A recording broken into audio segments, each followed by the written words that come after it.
சேர்க்கிறீர். நீர் மகிமைப்படுவீராக. இந்த ஊழியர் கூட்டத்திலே கர்த்தர் உங்களுடைய வார்த்தையை ஒவ்வொருவருக்குள்ளும் நீங்கள் வைங்க ஆண்டவரே. தேவரே, பரிசுத்த ஆவியானவர் ஒவ்வொருவருக்கும் ஊழியம் செய்வாராக. இந்த கால வேளையில் நாங்கள் எங்களை ஒப்பு கொடுக்குறோம். இருதயமாகிய கதவுகளை நாங்கள் திறந்து தருகிறோம். நீங்கள் பேசுங்க ஆண்டவரே, நீங்கள் பேசுங்க, நீங்கள் வழிநடத்துங்க, எங்களை சீர்பொருந்த பண்ணுங்க ஆண்டவரே. இயேசு நாமத்தில் ஜெபிக்கிறோம் நல்ல பிதாவே, ஆமென். ஆண்டவராகிய இயேசு நாமத்தினாலே உங்களை வாழ்த்துக்கிறேன். இயேசு நாமத்தினாலே உங்களை வாழ்த்துக்கிறேன், ஸ்தோத்திரிக்கிறேன். ஊழியம் செய்கிறீங்க, அது ஒரு பெரிய பாக்கியம். என்ன ஊழியம் செய்கிறீங்க, அது ஒரு பெரிய பாக்கியம். சொல்லுங்களேன், ஊழியம் செய்கிறது என்னது? பெரிய பாக்கியம். பெரிய பாக்கியம். ஆண்டவர் என்னை 17 வயசில் அழைச்சார். ஒரு 15 வருஷம் மதுரையில் பைபிள் ஸ்கூல் நடத்தினேன், புதிய உடன்படிக்கை வேதாகம் பள்ளின்னு. 15 வருஷம் ஆசியா கண்டம் முழுவதும் ஆண்டவர் கூட்டு போனார். எந்த ஸ்தாபனமும் கிடையாது, அப்பா அம்மா சொத்து சேர்த்து வைக்கல, ஆனால் கர்த்தர் தான் என்னை கிருபையில் கூட்டு போனார். ஆமென். அதனால் நீங்கள் நல்லா ஊழியம் செய்யுங்க. கர்த்தருடைய அழைப்பை கொஞ்சம் மதிங்க. கர்த்தருடைய அழைப்பை நீங்கள் அசட்டப்படாது.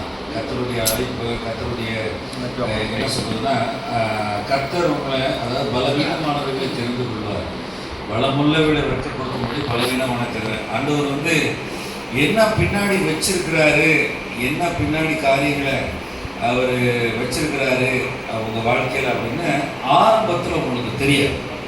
ஊழியம் செய்ய ஆரம்பிக்கும் போது யாருக்கும் தெரியாது. ஆனால் ஆவியானவர் கொஞ்சம் கொஞ்சமாக உங்களுடைய அர்ப்பணிப்பு, உங்களுடைய கீழ்ப்படுதலின்படி தான் ஆவியானவர் வரங்களையும் ஆவியானவர் வழிவாசல்களை திறப்பார்.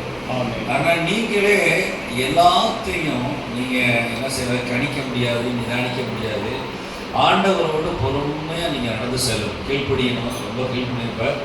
மோசையுடைய வாழ்க்கை உங்களுக்கு தெரியும். நான் நிறைய எடுக்கலை, நான் சுருக்கமாக, நேரம் சுருக்கமாக இருக்கலாம், சுருக்கமாக பேசுகிறேன். மோசையுடைய வாழ்க்கையில் 40 வருஷம் அரண்மனையில் இருந்தார், 40 வருஷம் வனாந்திரத்தில் இருந்தார். அதுக்கப்புறம் தான் அவர் 40 லட்சம் பேருக்கு பாஸ்டர்.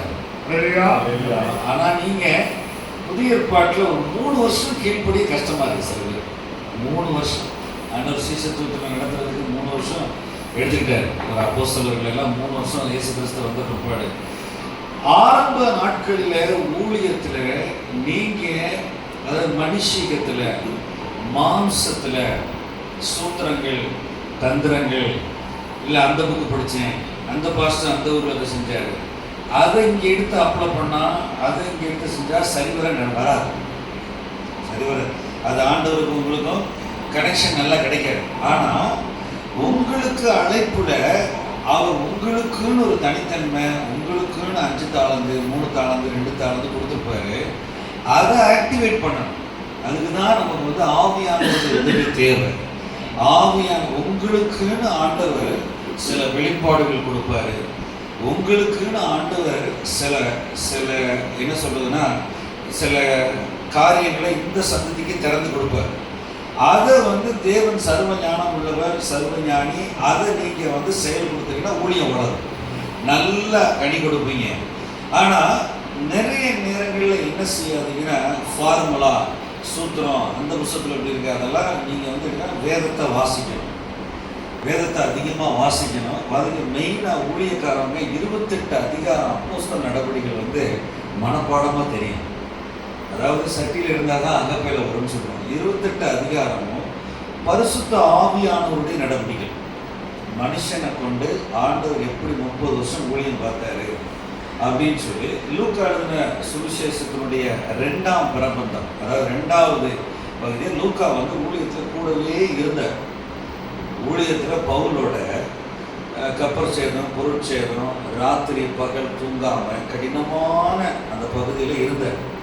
அவர் இருந்ததுன்னா ஆவியானவர் எழுதி வச்சிருக்காரு. லூக்கா எழுதின சுவிசேஷம் முதல்ல நீங்கள் படித்து பார்த்தீங்கன்னா, எப்படி பெண்களை ஆண்டவர் நேசிக்கிறாரு, எப்படி பெண்கள் அவர் ஊழியம் செஞ்சாருன்னு லூக்கா டாக்டர் எழுதி வச்சிருக்காரு. எப்படி அற்புத அடையாளம் நடக்குது, ஆவியானவர் எப்படி ஒரு குஷ்டரோகியை சுகப்படுத்துறாரு, எப்படி செத்த உயிரோடு எழுந்தாங்க, ரொம்ப டீட்டெயிலாக இருக்கும் லூக்கா எழுதின சுவிசேஷம். ஆனால் அந்த டாக்டர் சுகமளிக்கிறத எழுதி வச்சிருக்கிறார் ஆவியானவர் மூலமாக. இந்த ஊழியக்காரவங்க என்ன செய்யணும், இந்த 28 அதிகாரத்தை படிக்கும்போது ஆவியானவர் எப்படி ஜனங்களை கொண்டு அந்த முதல் நூற்றாண்டுல சுவிசேஷத்திலையும் ஆவியின் வல்லமை சபையை கட்டினாரு அப்படின்றத நீங்க படிக்கும்போது ஆவியானவர் சில ஞானமான வெளிப்பாடுகளை தருவார். எனக்கு முதல்ல நான் 30 வருஷத்துக்கு முன்னாடி பைபிள் காலேஜ் படிக்கும் பொழுது ஆண்டவர் என்னை அபிஷேகம் பண்ணி அப்போஸ்தலர் நடவடிக்கைகள் 1:8 படி பூமியின் கடைசி வரைக்கும் சாட்சியா இருப்ப அப்படின்னு சொன்னாங்க. இப்போ இந்த தூத்துக்குடியை சொல்றாங்க, தமிழ்நாட்டின் எருசலேம்னு சொல்றாங்க, ஏன்னா மெட்ராஸ் தமிழ்நாட்டின் அந்திரையான்னு சொல்றாங்க. இப்போ அதெல்லாம் கிடையாது. இப்போ நான் நல்லா சொல்றேன், கவனிங்க. இந்தியாவிலே அதிகமாக ஊழியம் எங்கே நடக்குதுன்னா பஞ்சாப்லேயும் ஆந்திராலையும் தான் நடக்குது. இந்தியாவே ஆவியானவர் ஊற்றப்படுறாரு. நிறைய பேப்டிஸ்டுக்காரவங்க என்ன செய்கிறாங்க, சுவிசேஷம் பிரசங்கம் பண்ணுறாங்க, நிறைய பேர் ரசிக்கப்படுறாங்க.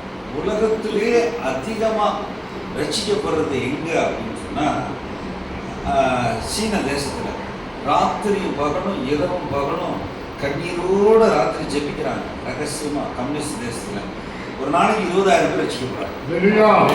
ஆமாம், ஏன் அது இந்தியாவில் நடக்கலை? அல்லையா வேகமாக சொல்கிறீங்க, கொஞ்சம் வாங்கிக்கிங்க. நான் அல்லையா சொல்கிற கூட்டத்துக்காரன் கிடையாது, நல்லா கவனிங்க, ரிசீவ் பண்ணுங்க.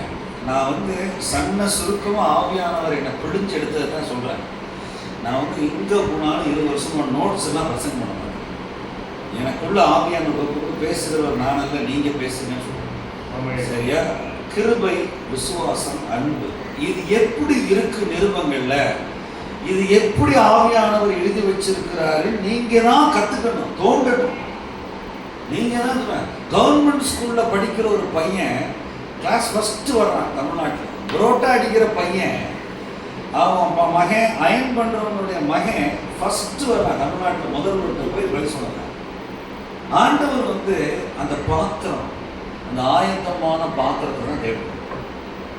நீங்க அவனை பாரு, இவனை பாரு, அதை பாரு, அதாவது அரசியலை பாரு, ஊழியர்களை பாரு, அதை நீங்க எல்லாம் செகண்டரியா வச்சுங்க. சிலருடைய மறக்க முடியாத மாமனிதர்கள், மிஷனரி ஊழியர்கள் படிக்கிறது தப்பு இல்லை. ஆனா உங்களுக்கு இந்த தலைமுறையில ஆவியானவர் என்ன வரங்களை கொடுத்திருக்கிறார், உங்களுக்கு இந்த நாட்கள்ல ஆவியானவர் என்ன சொல்லிக் கொடுக்குறாரு, என்ன வெளிப்பாடு கொடுக்குறார், ரெவலேஷன் மனக்கண் திறந்திருக்கா? நான் சொல்ல நல்லா கவனிங்க. முதல் நூற்றாண்டுல அந்த அப்போஸ்தலர் நடவடிக்கைகள் அப்படின்றது பரிசுத்த ஆவியானவருடைய நடவடிக்கைகள். அவங்க முதல் நூற்றாண்டுல செல்போன் கிடையாது, அவங்களுக்கு ஏரோப்ளைன் கிடையாது, அவங்களுக்கு ஐபேடு கிடையாது, கம்ப்யூட்டர் கிடையாது, இன்டர்நெட் கிடையாது. ஆனால் உலகத்தையே கலக்கினாங்க. ஆனால் நம்ம என்ன ஊழியம் செய்யணும், முதல்ல ஜெபிக்கிற டைம் இருக்கா? நான் தான் சொல்றேன், உங்களுக்கு பர்சனலா தனிப்பட்ட முறையில் நீங்க ஆவியானவரோடு உறவாட வேண்டும். உங்களுக்கு சத்தம் கேட்கணும். அதைத்தான் நான் 40 வயசு கண்டுபிடிச்சேன். எனக்கு நிறைய பேர் சொல்லிக் கொடுத்தாங்க.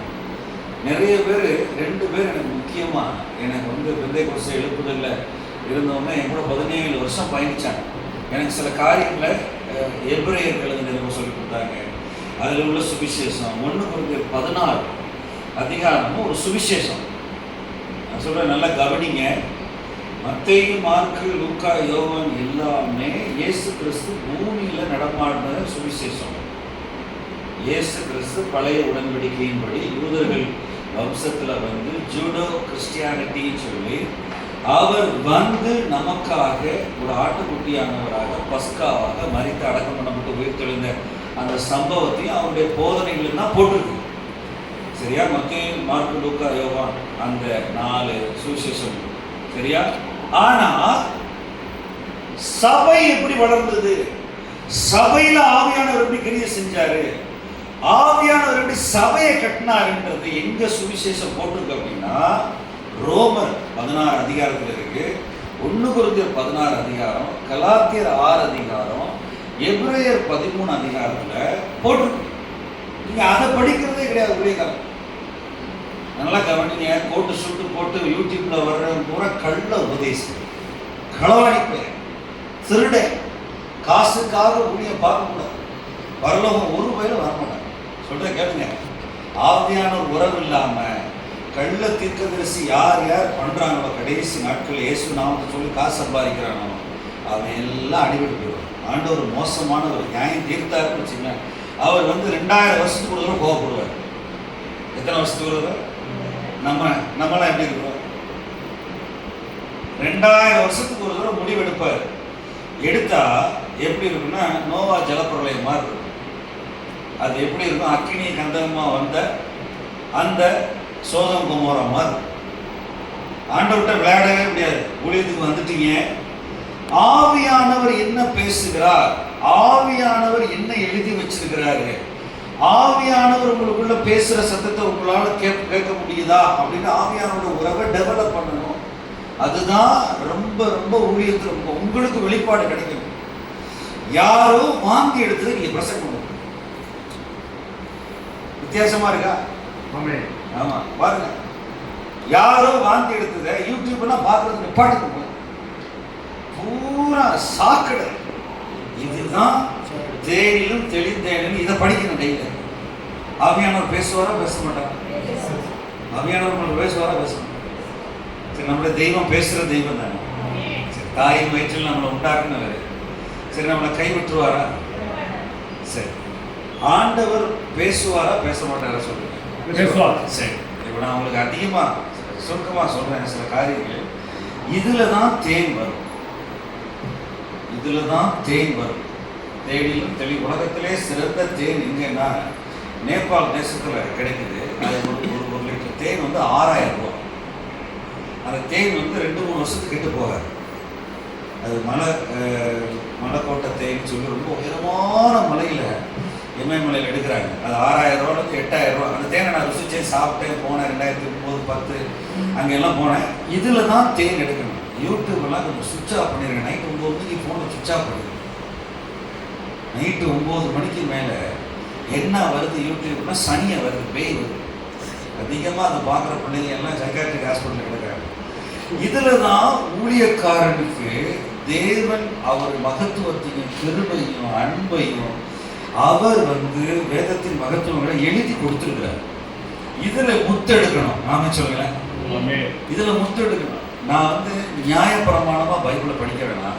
இந்த அப்போஸ்தல நடவடிக்கைகளில் ஊழியக்காரங்க நான் ஏற்கனவே சொன்ன மாதிரி சுவிசேஷம் பவுல் போய் விதைச்சு சபை வளர்ந்த கலாத்தியா நாடுகளில் உள்ள சபைகளில் என்னென்ன விதைச்சாரு, எப்படி ஆவியின்படி சுவிசேஷம், அதை வந்து 6 அதிகாரத்தில் படிங்க. வேறொரு சுவிசேஷத்தை எவனாவது சொன்னா அவன் தரிப்புட்டு போனான், சபிக்கப்பட்டவனா இருப்பான்னு எழுதியிருக்கிறார். அவர் எழுதியிருக்கார் 2000 வருஷத்துக்கு முன்னாடியே. கோட்டு சுட்டு போட்டு எனக்கு பணம் கொடு பணம் கொடு. பணம் வந்து ஒரு பேய். பணம் உங்களை பின்னாடி வரும். என்ன செய்யும் சொல்லுங்களேன்? சொல்ல மாட்டேங்கிறீங்க. அப்படின்னு இது வந்து ஒரு மோடி அழுக்கு ரூபா நோட்டு. பணத்துக்கு மேமன் ரெண்டுத்துக்கும் ஊழியம் செய்ய முடியாது கத்த சொன்னாங்க. பணம் எங்க போறீங்களோ அங்கங்க ராஜா வீட்டுல இருந்து உங்களுக்கு சாப்பாடு வரும். ஆனா ஊழியம் பார்க்கணும். எங்க போனாலும் யாரும் உங்களை வராது. கர்த்தர் உங்களை பாதுகாப்பாரு. ஆமா சொல்லுங்க. எத்தனை பேர் அப்போஸ்தலர் நடவடிக்கைகள்ல அப்போஸ்தலர்கள் அந்த இடத்துக்கு போய் வியாதி வந்து இழுத்துக்கிட்டு செத்தாங்கன்னு போட்டு வியாதி வராது. டாக்டர்லாம் போக மாட்டீங்க. நீங்க ஆப்பிரிக்காவில் ஊழியம் பண்ணாலும் சரி, வட இந்தியாவில் இருந்தாலும் சரி, எனக்கெல்லாம் எந்த இடத்துல வியாதி வந்துச்சு பிசாசு அட்டாக் பண்ணா, ஆனா கர்த்தர் கைவிடவே இல்லை. உங்களுக்கு வியாதி வராது. ஆனா உங்களை தேடி வரும். ஆனா உங்களை தேடி வரும். சொல்லுங்களேன் சத்தமா வாயதான் சொன்னா தான் அது வரும். சொன்னாதான் வரும். புரியுதா? சொல்லுங்களேன். பணம் என்னை தேடி சொல்லுங்க. பணம் என்னை தேடி வரும். பணத்துக்காக கவலைப்படக்கூடாது. பணம் வந்து ஒரு தவறான ஒரு ஆவி. நிறைய பேர் அதை பணத்தை வச்சு ஊழியம் செய்யணும். வேத வசனத்தை நல்லா புரிச்சு கொள்ளுங்க. இந்த எபிரேயர் 13 அதிகாரத்திலையும் ரோமர் 16 அதிகாரத்திலையும் 1 கொரிந்தியர் 16 அதிகாரத்திலையும் கலாத்தியர் 6 அதிகாரத்திலையும் சபை எப்படி ஆவியானவர் வளர்த்தி கொண்டு போனாரு, சபையில் உள்ள காரியங்கள் எப்படி சுவிசேஷம் பிரசங்கம் பண்ணப்பட்டது, சபை எப்படி பரிசுத்தமா இருந்தது அப்படின்னு ஆவியானவர் எழுதி வச்சிருக்காரு. அதை படிக்கும் போதுதான் ஆவியானவர் உங்களுக்குள்ள கிரியை செய்வார். ஆமென். அதை படிக்கணும். அப்போஸ்தலர் நடவடிக்கைகள் வந்து ஆவியானவருடைய நடவடிக்கைகள். சொல்லுங்க.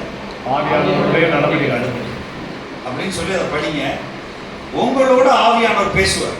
உங்களோட ஆவியானவர் பேசுவார். யாரை பத்தியும் பயமுறுத்துதல், அச்சுறுத்தல் பத்தி கவலைப்படாது. பயம் வேதனை உள்ள அது ஒரு ஆவி, கவலை ஒரு ஆவி, சரியா? சந்தேகம், பயம், அவிசுவாசம் அது ஒரு ஆவி. அதுக்கெல்லாம் கொடுக்காம கர்த்தருடைய ஆவியானவர் சத்தத்துக்கு கீழ்ப்படிச்சு நீங்க கொஞ்சம் காய் நகர்த்தி, கொஞ்சம் சுவிசேஷம் சொல்லி, கொஞ்சம் கர்த்தர் சொன்னதை செஞ்சீங்கன்னா அடையாளங்கள், அற்புதங்களும் கர்த்தர் சுவிசேஷத்தை உறுதி பண்ணுவார். கொஞ்சம் கொஞ்சம் செஞ்சா போதும். அப்போஸ்தலர்களை பார்த்து கவர்மெண்ட் பயந்துச்சா பயப்படலையா? இன்னைக்கு எப்படி இருக்கு உலகத்துல? அப்போஸ்தலர்களை பார்த்து, அதாவது 4 5 அப்போஸ்தலர் நடவடிக்கைகள்ல பேதுருவை கொண்டே உள்ள வச்சாங்க. அடுத்த நாள் பார்த்தா நான் பிரசங்கம் பண்ணிக்கிட்டு இருக்கேன் காவல் இருந்து வெளியே. என்ன நடந்துச்சுன்னு தெரியாம பயந்து போயிட்டாங்க, அரண்ட போன. எப்படி இதெல்லாம் நடக்குதுன்னா, பிரசங்கம் பண்ணதுக்கு அடிச்சு திரும்ப வெளியே விட்டாங்க, திரும்ப பிரசங்கம் பண்ணிட்டு இருக்காங்க. இன்னைக்கு நம்ம எப்படி இருக்கிறோம்? பயமுறுத்தல், அச்சுறுத்தல் பிசாசுடைய வேலை. இதை நீங்க ஒன்றும் கவலைப்படாம பரலோக உதவி எனக்கு உண்டு அப்படின்னு சொல்லுங்க. பரலோக உதவி எனக்கு உண்டு.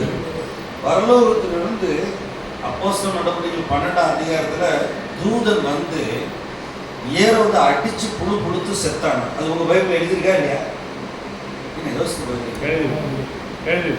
சபைக்காக பரலோகத்திலிருந்து தூதன் அனுப்புவார் ஆண்டவர். சபைக்காக யார் அனுப்புவாரு? ஆமா. நீங்க இந்நேரம் அப்படியே அக்கினி மயமா நீங்க இருக்கணும், ஊழியம் செய்யணும். அப்போஸ்தலர் நடவடிக்கைகளை படிச்சீங்க அப்படின்னா தேவனுடைய வசனம் விருத்தி அடைந்தது, சபைகள் பெருகின, சுவிசேஷம் பலன் கொடுத்தது அப்படின்னு தான் போட்டிருக்கு பைபிள். ஆண்டவருடைய ராஜ்யத்துக்கு முன்னாடி பிசாசு யார் அப்படின்னு சொன்னா டாய்லெட்ல கிடக்கிறது, நரகம். என்ன புரியவே மாட்டேங்குது. பிசாசின் ராஜ்யத்தை அழிக்கும்படி தான் கர்த்தர் உங்களை எழுப்பி இருக்கிறார். ஆமென் சொல்லுங்க. ஆவியானவர் ஊழியக்காரர்களுக்கு உதவி செய்யறாரு, சபைக்கு உதவி செய்யறாரு. ஆனா நீங்க என்ன செய்யணும் அப்படின்னா, இந்த ஆவிக்குரிய குருட்டாட்டமா இருக்கக்கூடாது. எபேசியர் 1:19 வீட்டில் போய் படிச்சு வர, மனக்கண்களை திறக்கிறாரு. மனக்கண்கள் ஞானத்தையும் அறிவையும் அளிக்கிற ஆவி. கர்த்தருடைய 7 ஆவிகள் ஊழியத்தில் கிரியை செய்யும். கர்த்தருடைய 7 ஆவிகள் இருக்கு. ஏசாயா தீர்க்கதரிசி புத்தகம் படிச்சு பார்த்தா தெரியும். அதுல அந்த ஆவியானவர் எங்க எப்படி செயல்படணுமோ உங்க மூலமா செயல்படுவார். ஆவியானவருக்கு ஒப்பு கொடுங்க. சில சமயம் தெரியாத நேரங்களில் மனுஷனுடைய உதவி விருதா. இக்கட்டில மனுஷனுடைய உதவி விருதா. சொல்லுங்க, இக்கட்டில மனுஷனுடைய உதவி விருதா. நீங்க ஆண்டவர்கிட்ட முழங்கால் போட்டு ஜெபிச்ச, ஆண்டவரே இசைக்கிய ராஜா என்ன செஞ்சான் அப்படின்னு சொன்னா, படபலமா இல்லாதப்ப என்ன செஞ்சான்னா, எனக்கு என்னவே செய்ய தெரியல ஆண்டவர். ஒரு நாள் ராத்திரி அசிரியர்களை ஆண்டவர் என்ன செஞ்சானா 1,85,000 பேரை கொண்டார். 1,85,000 பைபிள் எழுதிருக்கா பாருங்க. அப்போ கர்த்தர் நம்ம ஊழியக்காரனுக்கு சபைக்கு உதவி செய்வாரா செய்ய மாட்டாரா? பாருங்க, நான் நிறைய பேர் இன்னைக்கு சபைகள்ல எதை விசுவாசிக்க மாட்டேங்கிறாங்க அப்படின்னா, இந்த விடுதலை ஊழியம், டெலிவரன்ஸ் மினிஸ்ட்ரி விசுவாசிக்க மாட்டேங்கிறாங்க. அதெல்லாம் பேயெல்லாம் இல்லை, விசுவாசெல்லாம் இல்லை அப்படின்னு ஒரு நூதனமான ஒரு உபதேசம் வந்துருச்சு. இந்த பவுல் 9ஆம் அதிகாரத்தில், அப்போஸ்தலர் நடவடிக்கைகள் 9ஆம் அதிகாரத்தில் அவர் கொலைபாதகனா சுற்றி திருந்து யூத மதத்தில் வெறியா இருந்தார். அந்த வெறியா இருந்தவரை கர்த்தர் தொட்டு போய் அனனியாவை பாருங்க. 3 நாள் அவர் போய் குசியாமல் புரியாமல் இருக்கும்போது அனனியா ஜெபம் பண்ணி கண்களில் கேட்ராக்ட் மாதிரி கண்ணில் செது மாதிரி கீழே விழுந்துச்சாங்க. அவனுக்கு டெலிவரன்ஸ் நடந்துச்சு. அவனுக்கு விடுதலை ஊழியங்கள். சொல்லுங்களேன், விடுதலை ஊழியங்கள். இந்த மாதிரி யாரு அதிகமா இந்த மாதிரி நீங்க சொல்ற மாதிரி சுவிசேஷத்துக்கு எதிராக வர்றானோ, சுவிசேஷம் விரோதமா வரானோ, அவனுக்கு கர்த்தர் பிசாசு புறத்துவார். ஒரு ஆமென் சொல்லுங்களேன். அவன் ஊழியக்காரன் ஆயிடுவான். அவன் ஏன் சொல்றான்? நீங்க பயப்படக்கூடாது. அந்த மாதிரி நிறைய சாட்சி நான் சொல்லுவேன். பீகார்ல சொல்லுவேன், உத்தரப்பிரதேசத்தில் சொல்லுவேன், சண்டிகரில் சொல்லுவேன். பெரிய சீக்கிய தலைவராக இருந்தவங்கெல்லாம் இன்னைக்கு சீக்கியில் இந்த பட்டாலா, இந்த குருதாஸ்பூர், இந்த மாவட்டங்கள்ல எல்லாம் ஜம்மு பக்கத்தில் நிறைய பேர் சீக்கிய தலங்களில் குருத்வாரால பணி செஞ்சவன் இன்னைக்கு ஊழியக்காரனா இருக்காங்க. சபையில் 1000 பேர் 2000 பேர் வச்சிருக்காங்க. அவங்க அங்கே ஆராதனை ஆரம்பிச்சாங்கன்னா காலையில் 8 மணி 9 மணிக்கு ஆரம்பிச்சாங்க, சாயங்காலம் 6 மணிக்கு தான் முடியும். சாப்பாடு பஞ்சாப்ல சாப்பாடு இல்லை, சமையல் கிடையாது. அவன் எல்லாம் ஒரு காலத்தில் குருதுவாரால தாடி வச்சு அவன் வந்து, அதாவது முஸ்லீமும் சீக்கியமும் ஒரே மதம் இருக்கும். அந்த மதம், அந்த மத வழிபாடுகள் இருந்தோன்னா கத்த தொட்டுட்டார் ஆவியானவர். நமக்கு முன்னாடியே ஆவியானவர் ஊழியர் செய்கிறார் சபையில். பட்டி தொட்டி பயங்கர மோசமான இடத்துல தென்துளிவிடா அப்படின்ற இடத்துக்கெல்லாம் போயிருந்தேன். அந்த இடத்துல ஒரிசாவில் கோராப்புட்டுன்னு ஒரு டிஸ்ட்ரிக்ட் இருக்குது. அங்கே வந்து 30 கிலோமீட்டர் 2 மணி நேரம் ஆட்டோ இருக்கும். 30 கிலோமீட்டர் அதுக்குள்ள ஒரு சபை இருக்குது. அந்த காலத்தில், அதாவது ஜெய்ப்பூர் பேப்டிஸ்ட் சர்ச்சுன்னு அந்த காலத்தில் நம்ம வில்லியம் கேரி ஸ்தாபித்த சபைகள் ஒரு 100 சபைகள். அந்த இடத்துல ஆவியானவர் ஊற்றப்பட்டார். சபையில் 200 பேருக்கு கத்தர் விடுதலை கொடுத்தார். ஆமென் சொல்லுங்க. நான் காலையில் 10 மணி 11 மணிக்கு முடிவு போனேன், சாயங்காலம் 6 மணி வரை முடிவு நடந்துச்சு. எல்லாரும் அந்த பகுதியில் உள்ள எல்லாம் சுகம் பெற்றாங்க, விடுதலை பெற்றாங்க. சும்மா எபிரேயர் 3ஆம் அதிகாரத்தை சொல்லி விசுவாசிங்க அப்படின்னு சொல்லி பிரசங்கம் பண்ணேன். பிரசங்கம் பண்ணி முடிச்சோடனே மக்கள் வியாதியஸ்தர்களுக்கு ஜெபிக்க வந்தாங்க. ஆவியானவர் சொன்னாரு, நீ வர்றதுக்கு முன்னாடியே நான் இங்கே இருக்கிறேன், அவனுக்கு தெரியுமான்னு சொன்னாரு. நீ வர்றதுக்கு முன்னாடியே நான் இங்கே இருக்கிறேன். அந்த ஜேஎல்சி சர்ச்சில் திரும்ப என்னை கூப்பிடுறாங்க. நான் போக நேரம் இல்லை. என்னன்னா, இங்கேருந்து போயிட்டு வர்றதுக்கு எனக்கு ஒரு 50,000 ரூபா செலவு. ஒரு 3 பேரா ஜெபங்கள், அரிசி கிடைக்காது, சாப்பாடு கிடைக்காது. ஈஸியாக வந்து சும்மா 2 ரொட்டியும் காலை சாப்பாடு வந்து ஏதாவது ஒரு ஜிலேபியும் ஒரு சிங்கடான்னு சொல்லுவாங்க, இந்த மாதிரி ஒரு சமோசாவும் டீ தான் கிடைக்கும். அங்கே ஒரு டீ 3 ரூபா. நீங்கள் சாப்பிட்டீங்களா? நீ 20 ரூபாய் டீ குடிப்பீங்க, 5 ரூபா 3 ரூபா. அந்த மாதிரி ஒரு கிராமங்கள், காடுகளுக்குள்ள ஆதிவாசிகள் வாழ்றாங்க. ஆவியானவர் சொன்ன, நான் நீ வர்றதுக்கு முன்னாடி நான் இங்கே இருக்கிறேன், அவனுக்கு தெரியுமா? சில நேரம் மிஷனரி ஊழியர்கள் போகிற இடங்கள்ல எல்லாம் பைபிள் காலேஜ் படிக்காத, என்ன பைபிள் தெரியாத, அபிஷேகம் பண்ணப்பட்ட பாஸ்டர்கள் நிறைய பேர் இருக்காங்க. எழுதி படிக்கிறது அவனை பார்க்கும் போது தான் நான் ஆவியானவரை பிடித்து கொள்ளணும், ஆவியானவர் எனக்குள்ள பேசுவார்னு சொல்லி நான் ஒப்பு கொடுத்தேன். அதாவது ரசிக்கப்பட்ட 2-3 வருஷம் தான் ஆகுது. அந்த அந்த ட்ரைபல், அந்த ஆதிவாசி இதில் வந்து பைபிள் எழுத்துக்களே கிடையாது. சும்மா ஒரு 10 லட்சம் பேர் இருக்காங்க. பேச்சு வழக்கு தான் இருக்கு. அதிலிருந்து ஒரியா கற்றுக்கணும், அதிலிருந்து அப்புறம் ஹிந்தி கற்றுக்கணும், அப்புறம் தான் அவன் எழுத படிக்க பைபிள் இருக்கணும்.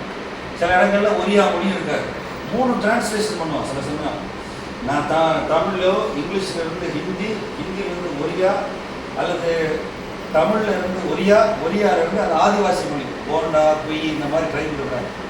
அந்த மொழிபெயர்ப்புல தான் அவன் காதல கேட்ட உடனே, அதாவது நீதி உண்டாக இருதயத்தில் விசுவாசிகளோடு ரட்சிப்பு உண்டாக வாயினால் அறிக்கை செய்யப்படும். கேட்ட உடனே ஆவியானவர் மேல இறங்கிறார். எப்படி அப்போஸ்தலர் நடவடிக்கைகள் 10ஆம் அதிகாரத்தில் கடைசி நாட்களில் நீங்க இருக்கிறீங்க, ஆவியானவருடைய உதவி வேணும். போய் பிரசங்கத்தை பேதுரு முடிக்கிறதுக்குள்ள ஆவியானவர் கொர்நேலியு வீட்டில் இறங்கினாரா இல்லையா? பேதுரு கேட்டுட்டா வந்தாரு. அது போல நிறைய இடங்கள்ல இப்ப வட இந்தியாவில் மிஷினரிகள் தேவையில்லை. அந்த தலைமுறையே அவன் சுவிசேஷம் பிரசங்கம் பண்றான். 2000க்கு அப்புறம் அங்க உள்ள தலைமுறையே, அங்க உள்ள எல்லா 20 வயசு கீழே உள்ள தலைமுறையே சுவிசேஷத்துல கர்த்தர் ஆவியானவர் கிரியை செய்றார். இந்த ஆவியானுடைய கிரியை ஏன் தமிழ்நாட்டில், நம்ம நாட்டில் உங்களுக்குள்ள இல்லை? ஏன் இல்லை? யோசித்து பாருங்க. அதாவது நீங்க மாம்சத்துல நீங்க சுய முயற்சியில செய்யறத ஆண்டவர் வந்து 10 நிமிஷம் முடிச்சுடுவார். ஆண்டவர் என்ன செய்வாரு? 10 நிமிஷம் முடிச்சுடுவார். எத்தனையோ தலைமுறை கட்டுகள் எல்லாம் ஆண்டவர் என்ன செய்யறாரு அப்படின்னா, ஒரு 5 நிமிஷத்துல டெலிவரன்ஸ், விடுதலை ஊழியர்கள ஆவியானவரே சுகப்படுத்துறாரு. ஆதிவாசி விசாசு போயிருது, எங்க போய் அவன் பொருத்தவன் செஞ்சானோ, ஏவன் செஞ்சானோ, உடன்படிக்கை எல்லாம் போயிருது. அவன் வாசிக்க ஆரம்பிக்கிறான், கர்த்தருடைய வசனத்தை அந்த ஆப்ல கேட்கிறான், அவன் கண்ணீர் விட்டு மன்னிப்பு கேட்கிறான் ஆண்டவர்கிட்ட, அவன் குடும்பத்தை ஆசீர்வதிக்கிறாரு, அவன் ஹிந்தியை கத்துக்கிறான். அவன் அந்த ஏரியாவில் வந்து காட்டுக்குள்ள 500 பேரை கூட்டிடுறான். எத்தனை பேர்? 500. அற்புத அடையாளங்கள் டெய்லி நடக்குது. டெய்லி ஊழியம் செய்யத்தான் ஆடல. அதனால நீங்க நான் சொல்றேன், ஆவியானவருக்கு ஒப்பு கொடுங்க. ஆவியானவர் வந்து உங்களுக்கு ஞானத்தினால நிரப்புவார். ஆவியானவர் ஞானத்தினால நிரப்புவார். நான் சொல்ற ஒரு வசனத்தை 2 இடத்த பாருங்க. அப்போஸ்தலர் நடவடிக்கைகள் 13ஆம் அதிகாரம்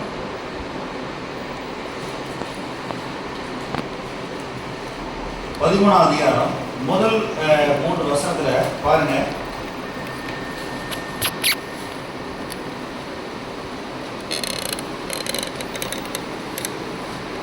முதல் 3 வசனம் எடுத்துட்டீங்களா? வாசிங்க. அப்போஸ்தலர் நடவடிக்கைகள் 13ஆம் அதிகாரம். அந்தியோகியா பட்டணத்தில் உள்ள சபையிலே பர்னபாவும் சிமியோனும் சிரேனூரானாகிய லூயியும்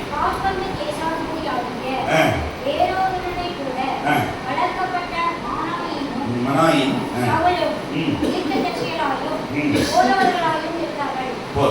பாருங்க.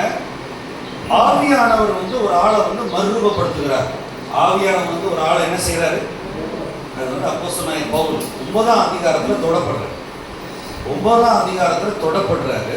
9ஆம் அதிகாரத்தில் தொடப்பட்டு சுவிசேஷகராக இருந்தவரை எருசலேமும் அந்தியோகியா வந்து ஒரு கடற்கரை பட்டணம். மத்திய கடல்ல இப்போ மெட்ராஸ் மாதிரி இந்த பே ஆஃப் பெங்கால் அப்படின்னு சொல்லி கடற்கரை ஓரத்தில் ஒரு பட்டணம். அந்த காலத்தில் வந்து ஒரே ஒரு கடல் வழி மார்க்கம் தான் இருந்துச்சு. ஏரோப்ளைனில் பறக்க மாட்டாங்க, ட்ரெயின்லாம் கிடையாது. முதல் நூற்றாண்டில் 2000 வருஷத்துக்கு முன்னாடி இந்த கடல் வழியாக தான் வாணிபம் நடக்கும். எபேசு பட்டணம் வந்து ஒரு கடல் ஓரத்தில் உள்ள கடற்கரை பட்டணம். சரியா? அங்கே தான் வந்து வணிகர்கள் வருவாங்க, தங்குவாங்க. அங்கே வந்து சரித்திரபூர்வமாக படித்து பார்த்தீங்க அப்படின்னா 8000 பேர் உள்ள சர்ச்சுக்கு வந்து தீமோத்தேயு பாஸ்டர் இருந்தார்.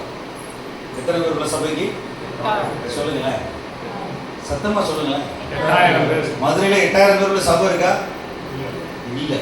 பார்த்து கடற்கரை பட்டணம், தூத்துக்குடி மாதிரி ஒரு கடற்கரை பட்டணத்தில் சரித்திரத்தில் அந்த காலத்தில் மைக் கிடையாது, இந்த மாதிரி பிஎஸ் சிஸ்டம்லாம் கிடையாது. ஆனால் ஆண்டவர் வந்து தீமோத்தேயு வந்து இளம் அப்போஸ்தலன், அவனுக்கு வந்து எழுதுறாரு.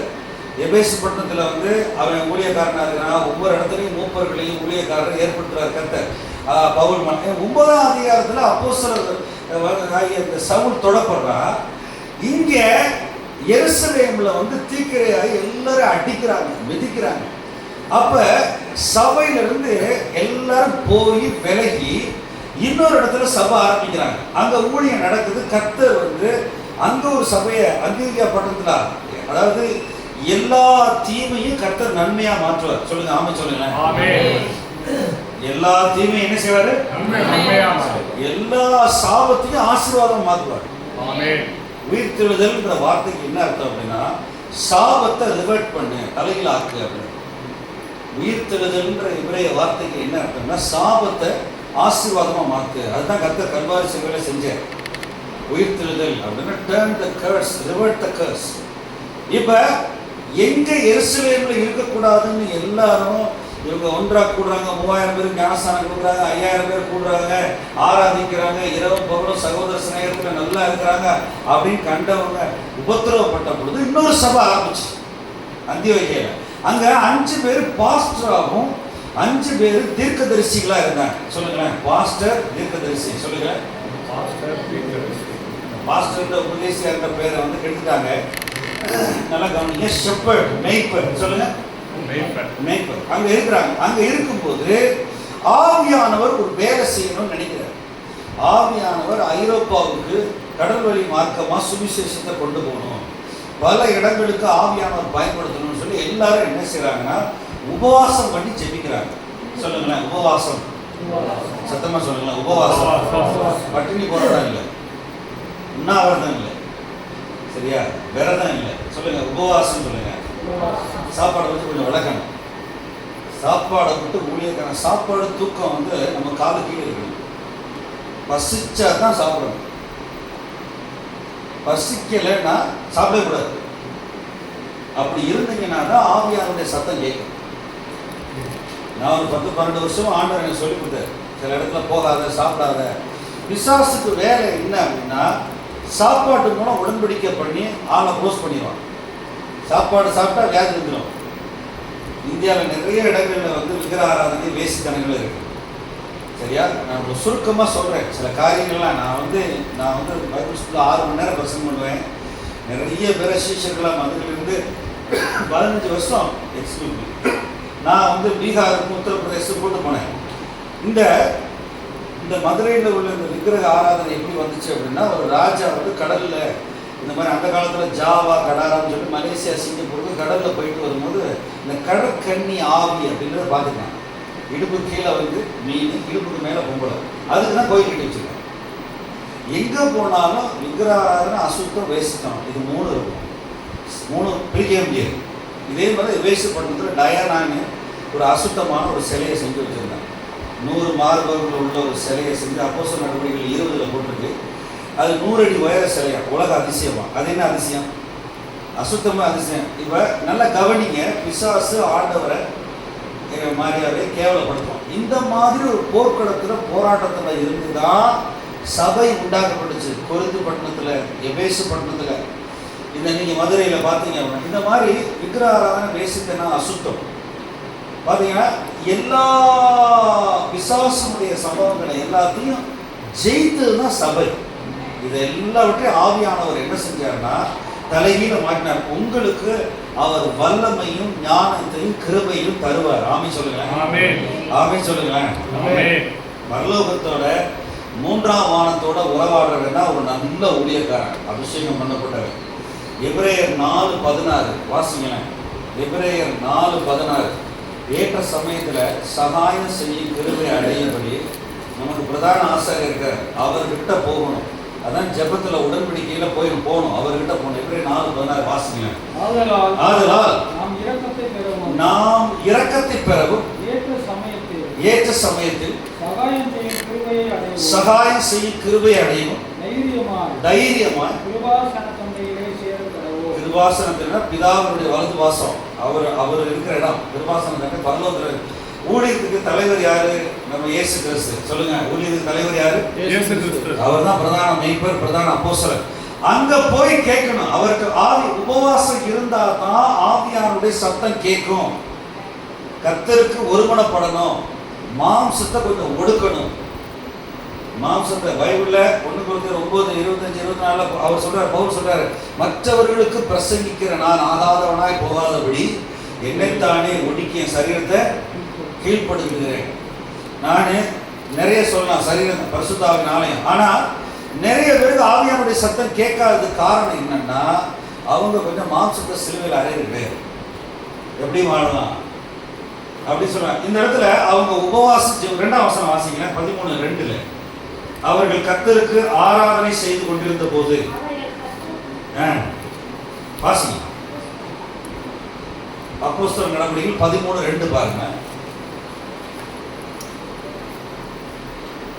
அவர்கள் கர்த்தருக்கு ஆராதனை செய்து உபவாசித்துக் கொண்டிருக்கிற போது பர்னபாவையும் சவுலையும் நான் அழைத்த ஊழியத்திற்காக அவர்களை பிரித்து விடுங்கள்.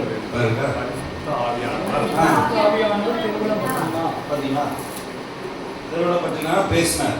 இப்ப நான் சில ரகசியத்தை சொல்றேன், நல்லா கவனிங்க.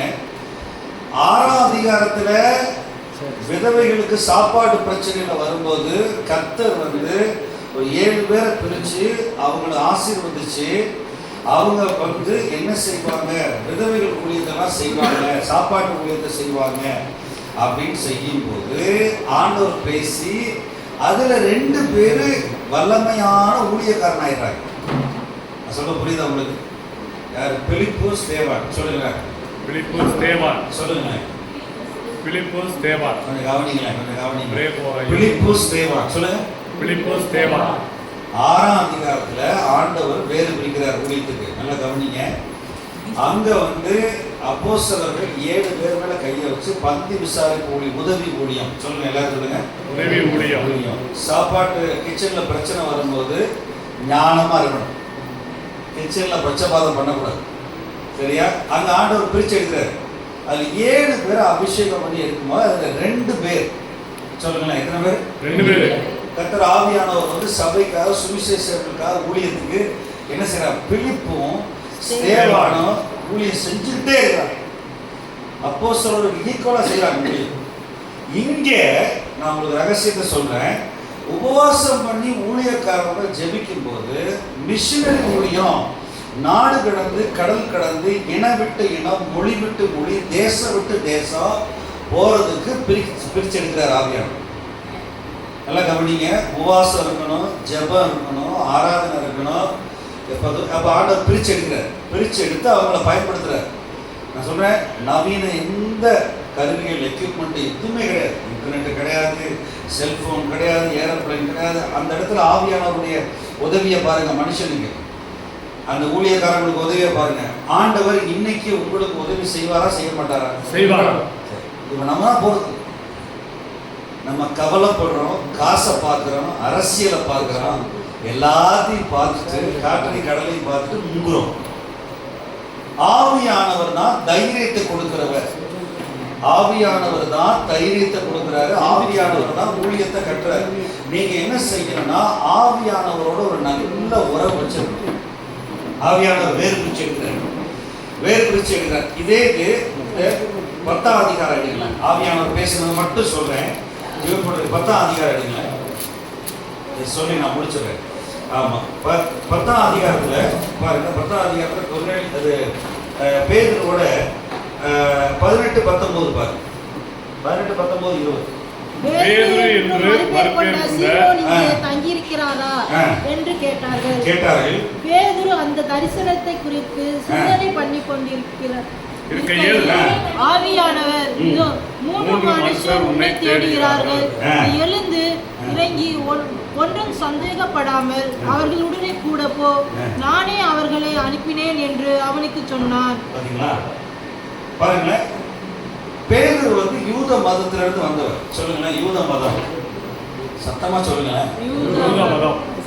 பாருங்க, ஆவியானுடைய சத்தமும் ஆவியானவருடைய உறவும் ஆவியானுடைய வழிநடத்தல் இருந்தாலும் ஊழியம் நல்லா வளரும். நீங்க நல்லா கவனிங்க. ஆவியானுடைய சத்தத்துக்கு உங்களை வந்து டியூன் பண்ணணும். இந்த இடத்துல ஒரு வீட்டில் வந்து உபவாசம் பண்ணி ஜெபம் பண்ணிட்டு இருக்காரு பேருடைய உபவாசம் பண்ணி ஜெபிக்கும் போது, நான் சொல்ற வார்த்தையை நல்லா கவனிங்க. உபவாசம் பண்ணி ஜெபிக்கும் போது ஆண்டவர் ஒரு காட்சியை காமிக்கிறார். காட்சியை காமிக்கும் போது அங்கேயே இன்விடேஷன் வருது, அங்கேயே அழைப்பு வருதா இல்லையா? பாத்தீங்களா? அங்கேயே வருது அழைப்பு. உங்களை தேடி வீட்டுக்கு வந்து பாஸ்டர் ஜெபம் பண்ண கூப்பிடுங்க, ஊழியத்துக்கு கூப்பிடுவாங்களா இல்லையா? கூப்பிடுற இடத்துக்கு போங்க. கூப்பிடுற இடத்துக்கு போய் அந்த வியாதியஸ்தரை சுத்தப்படுத்தணுமா அல்லது சுவிசேஷம் பிரசங்கமா போய் செய்யுங்க. இந்த இடத்துல பேதுகிட்ட சந்தேகப்படுறான் பேதுரு. அப்ப ஆவியானவர் சொல்றாரு, சந்தேகப்படாம போகக்கூடாது. போ, நான் தான் அனுப்புனேன். கொர்நேலிய வீட்டுக்கு போ. யோப்பா பட்டணத்துல இருந்து பாருங்க, ஆண்டவர் வந்து பேசுறாரு, இடைபடுறார். இந்த ஆவியானவருடைய உதவி இருந்தா தான் உங்க ஊழியம் வளரும், உங்க ஊழியம் நல்லா செழிக்கும், பரலோகத்தோட உறவு இருக்கணும். இதுதான் நான் சொல்றேன்.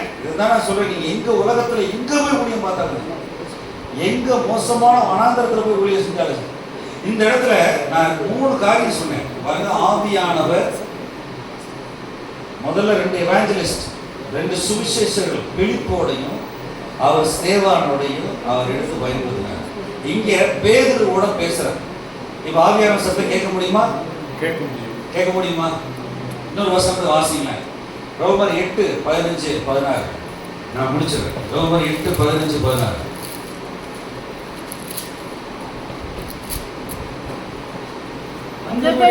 அந்தபடியே திரும்பவும் பயப்படுறதுக்கு, ஊழியத்துல பயப்படுறதுக்கு நீங்கள் அடிமைத்தனத்தின் ஆவியை பெறாமல் அப்பா பிதாவே என்று கூப்பிடு பண்ணுகிற புத்திர சுவிகாரத்தின் ஆவியை பெற்றீர்கள். இன்னொரு வாசிங்க, அடுத்த வசனம். நாம் தேவனுடைய பிள்ளைகளாய் இருக்கிறோம் என்று ஆவியானவர் தாமே நம்முடைய ஆவியுடனே கூட சாட்சி கொடுக்கிறார். பாத்தீங்களா? ஒரு ஆமென் சொல்லுங்களேன். ஆமென். நீங்க ஊழியக்காரரு கர்த்தருடைய பிள்ளைன்னு ஒரு ஆதாரோ ஐடி எல்லாம் தேவையில்லை. இருளின் ராஜ்யத்துக்கு தெரியும் நீங்க அழைக்கப்பட்டவன் தெரியும். தெரியுமா தெரியாதா? ஆவியானவர் உங்களுக்கு முத்திரை குத்திருக்காரு. ஆவியானவர் அச்சாரமா உள்ள முத்திரை குத்திருக்காரு. அவர் வந்து உங்களுக்குள்ள ஒரு முத்திரை. எங்க போனாலும் சரி, பூமியில நீங்க எந்த இடத்துக்கு ஊழியத்துக்கு போனாலும் சரி, அங்க வெளிச்சம் உண்டாகும். ஆமென். வெளிச்சம் உண்டாகும். நீங்க வந்து பரலோகத்துக்காக பரலோகத்தினாலே ஏற்படுத்தப்பட்ட பாத்திரங்கள். இதை முதல்ல விசுவாசிக்கணும். எனக்கு ஆதார் கார்டு காமிச்சாதான் நான் தமிழன் இந்தியன்னு சொல்ல வேணாம். என் முகத்தை பார்த்தாலே தெரியும் நான் இந்த ஊருக்காரன்னு. தெரியாது. பேதுரு பேச ஆரம்பிச்ச உடனே இப்படி கலிலேயன் மாதிரி பேசுறானே. இப்போ நம்ம ஊர்ல சொல்றோம், ஒரு மெட்ராஸ்கார் மாதிரி பேசுறாரு, ஒரு நாகூர் மாதிரி பேசுறாங்க, கோயம்புத்தூர்கார் மாதிரி பேசுறாரு, கொங்கு நாடு. அது மாதிரி நீங்க ஊழியர்களா ஆவியானவர் உங்களை முத்திரை போட்டிருக்கிறாரு. ஆவியானவர் உங்களை அனுப்புறாரு. நீங்க இங்க போற இடங்கள்ல அவருடைய சத்தத்தை இங்க மூளையில, இங்க சிந்தையில இல்ல, இருதயத்துல கேட்கணும். நல்லா நான் சொல்றேன், காலையில 4 மணிக்கு ஆவியான எழுப்பிடுவார். 9 மணிக்கு படுத்தீங்கன்னா 4 மணிக்கு தான் ஆண்டோர் டைம். 3 to அந்த 4ஆம் சாமம் 3 to 5 நீங்க ஆண்டோடைய சத்தம் கேட்டீங்கன்னா இன்னைக்கு அற்புதம் செய்ய போறாரா, இன்னைக்கு சூப்பர் நேச்சுரல் நடத்த போறாரா, நீ யாரை சந்திக்கணும் அவரே சொல்லுவார். பயங்கரமா சொல்லுவார்.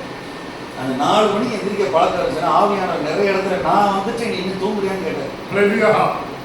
அந்த மாதிரி ஆவியானோட உறவு இருக்கணும். எங்க போச்சுன்னா அடுத்த மாசம் எங்க போகணும், அடுத்த வாரம் எங்க போகணும், ஆண்டவர் உங்களுக்கு ப்ராம்ப்டிங் சரியா கரெக்டா கச்சிதமா சொல்லுவார். இந்த ஆள் உன் வீட்டுக்கு வர போறான், நீ ரெடியா இருக்குன்னு சொல்லுவார். ஆண்டவர் உங்களை பயன்படுத்துற விதமே வித்தியாசமா இருக்கும். அதனால அந்த அப்போஸ்தலர் நடவடிக்கைகளை படிங்க. எப்படி பேதுருவோட பேசினாரு, எப்படி சவுலோட பேசினாரு, எப்படி இந்த மாதிரி ஊழியத்துக்கு பிரித்து எடுக்கிற அந்த டிசிஷன் ஆண்டவர் தான் பர்னபாவும் பவுலை எடுத்து சுவிசேஷம் அடுத்த 10-20 வருஷத்துக்கு ஐரோப்பா கடந்து கொண்டு போனாரு. இந்த மாதிரி படிக்க ஆரம்பிச்சிட்டீங்கன்னா, ருசிக்க ஆரம்பிச்சீங்கன்னா டைரக்டா பரலோகத்திலிருந்து கர்த்தர் இந்த வசனங்கள் மூலம் உங்கள்கிட்டே பேசுவார். உங்கள்கிட்டே பேசுவார். அந்த பழக்கத்தை, அந்த ஹேபிட்டை உண்டாக்குங்க. அதுதான் இன்னைக்கு தேவை. இன்னைக்கு நீங்க மற்ற யாரையும் பின்பற்ற வேண்டாம், வசனத்தை பின்பற்றுங்க. உங்களுக்குள்ள ஆவியானவர் பெரிய பலத்த கிரியைகள் செய்வார். பலத்த கிரியை. இன்னொரு காரியம் என்னன்னா, நல்ல ஜெபிக்கிற ஒரு ஊழியக்காரனா நீங்க ஊழியக்காரா இருந்தீங்கன்னா கனவுல சொப்பனத்துல பேசுவார். ஆமா, ட்ரீம்ல இப்ப நீங்க தொல்லை திரைச்சினா வருதுன்னு இப்ப 33 சொல்லிருக்கு. ஆண்டவர் சொப்பனத்துல பேசுவார். ஆண்டவர் பேசி மனுஷனோட உறவாடுற மாதிரி தான் மனுஷனை உண்டாக்கிட்டார். ஆத்துமால இந்த மூளையில சிந்தனை நம்ம தூங்கும் போது ஆவி ஆத்துமா தூங்காது, ஆண்டவரோட உறவாடுற மாதிரி. அந்த உறவாடுற இடத்துல கர்த்தர் டைரக்டா எப்படி ஆதியாகமத்துல ஆவியான கொடுக்கப்படுறதுக்கு முன்னாடி, நியாயப்பிரமாணம் கொடுக்கப்படுறதுக்கு முன்னாடி ஆபிரகாம்கிட்ட பேசினார், அபிமெலேக்கிட்ட பேசினார் சொப்பனத்துல, யோசேப்பிட்ட சொப்பனத்துல பேசினார், யாக்கோபிட்ட சொப்பனத்துல பேசினார். இன்னைக்கும் ஆண்டவர் சொப்பனத்துல பேசுறார். என்ன காரியத்தை செய்ய, இந்த காரியத்தை செய்ய. கரெக்டா பரலோகத்திலிருந்து ஆண்டவர் சூப்பரா கம்யூனிகேட் பண்ணுவார். அந்த இடத்துக்கு வரணும், ஆவியான சத்தத்தையும் கேட்கணும். சொப்பனத்துல இப்ப அடுத்த வருஷம் அடுத்த மாசம் சில காரியங்கள் சம்பவம் நீங்க எச்சரிக்கையா இருக்கணும்னா ஆண்டவர் சொப்பனத்துல எச்சரிப்பார். அந்த இடத்துக்கு வரணும். நீங்க கர்த்தருடைய பிள்ளைங்க என்ன செய்யணும் அப்படின்னா, கேஷுவலா ரொம்ப சரீரத்தை கொடுக்க வச்சுட்டு கண்ட நேரம் சாப்பிட்றது, கண்ட நேரம் தூங்குறது அப்படி இருக்கக்கூடாது. காலையில அதிகாலையில எழும்பி கர்த்தர் சமூகத்துக்கு நான் போய் ஆவியான நல்ல ஒரு நல்ல ஸ்தோத்திர பாட்டை துதிச்சு நல்லா ஆராதிக்கும் போது ஆண்டவருடைய சத்தம் கேட்கும். கவலைகள் எல்லாம் அவர் பாதத்தில் வச்சிடணும். உங்களை அழைத்தவர் உண்மை உள்ளவர். எப்படினாலும் உங்களை தேடி பணம் வரும், உங்களை தேடி வரும். ஆனா நீங்க கர்த்தருடைய சித்தத்துல இருக்கீங்களான்னு கேள்வி கேளுங்க. நீங்க ஆண்டவர்கிட்ட தான் இருக்கிறீங்களா, ஆண்டவர் சொன்னதான் செய்றீங்களா, இல்ல அவரோட நடக்குனீங்கன்னா ஆண்டவருடைய சத்தமும் கேட்கும், ஆண்டவருடைய ப்ரொவிஷன். அதாவது பழைய ஏற்பாட்டில் யாவே ஈரே என்ற வார்த்தைக்கு அந்த ஆபிரகாம் 22 அதிகாரத்தில் என்ன போட்டிருக்குன்னா ஒரிஜினல் மொழிபெயர்ப்புல, பலிக்கான மிருகம் கர்த்தருடைய பர்வதத்திலே பார்த்து கொள்ளப்படும். சொல்லுங்க திரும்ப, பலிக்கான மிருகம் கர்த்தருடைய பர்வதத்திலே பார்க்கப்படும். உங்களுக்காக எனக்காக அவர் சொந்த குமாரனை கொடுத்தவர் சோறு தண்ணி சாப்பாடு பிரியாணி வீடு கொடுக்காம போயிடுவாரா? ஏன் கவலைப்படாதீங்க. பக்கத்துல பார்த்து சொல்லுங்க, கவலைப்படாதீங்க. வரதெல்லாம் சேர்த்து வருது, 7 மடங்கு சொல்லுங்க. 7 மடங்கு வருது, கவலைப்படாதீங்க. கொஞ்சம் ரிலாக்ஸா இருங்க. ஆண்டவர் இந்த பூமியில அதாவது நல்லவர் மேல தீயவர் மேல சூரியன் ஒதுக்கிட்டு அவர் வந்து என்ன செய்யறாருன்னா நீதியுமே அநீதியுமே மழையை பெய்யப்படுறார். எல்லாருக்கும் நன்மை செய்கிறவர். ஆனா உங்களை கைவிட உங்க பாத்திரங்களை நீங்க என்னென்ன தேவையோ அதெல்லாம் தெரியும். ஆனா அவர் கூப்பிடுறது கேட்கறது எல்லாரும் நீ ஆவியானவரோட சத்தத்தை கீழே அவரோட ஒத்தாசையா அவருக்கு நமக்குள்ள இருக்க இந்த மாம்சம்னு ஒன்று இருக்கு. நான் என்ன சொல்றேன், ஊழியக்காரங்க ரொம்ப வந்து என்ன செய்யணும்னா மாம்சத்தை சிலுவையில் அறையணும். இந்த மாம்சம் சொன்னபடி செய்யக்கூடாது. மாம்சமும் மனசும் விரும்பினபடி செய்யக்கூடாது. செஞ்சீங்கன்னா வேலை பெற்று போட்டுருவீங்க ஊழியர்கள். இந்த இதான் பிரச்சனை. நீ வீட்டுக்கு போய் படிச்சு பாருங்க, 7ஆம் அதிகாரத்தில் ரோமர்ல பாவ பிரமாணம், நியாய பிரமாணம், மனதின் பிரமாணம், இந்த 3 பிரமாணம் உலகத்தில் இருக்கு.